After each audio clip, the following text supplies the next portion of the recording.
Welcome back to the next construction update for Everleigh Precinct 12. With a bit of luck, I'm also going to give you some insight into the bulk earthworks blasting for future precincts.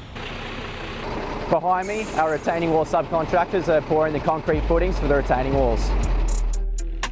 Once the concrete footing's been poured, a crew comes back through and places the posts in perfect alignment. Once the posts have been concreted in, we come back through and place our sleepers.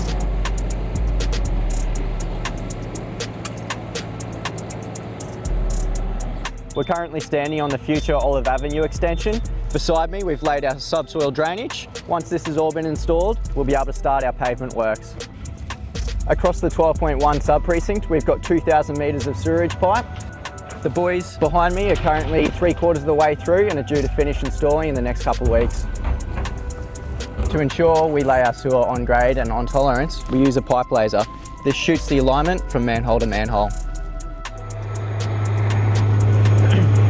We've mobilised one of our trenches to site early to start trenching our sewer and stormwater services. This will ensure that we keep delivering precincts on time. Copy blast control on Joe, you right now?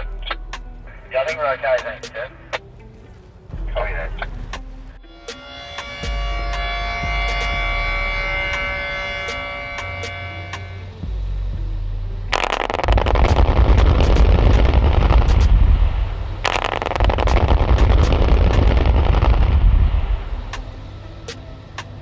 That was really good. That was tidy. Now that the blasting is complete, the material is processed through our crushers and then used across the fill areas.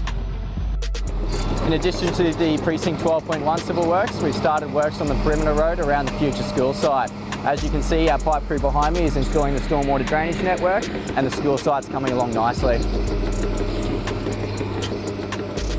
That's it for this update. We'll see you next time.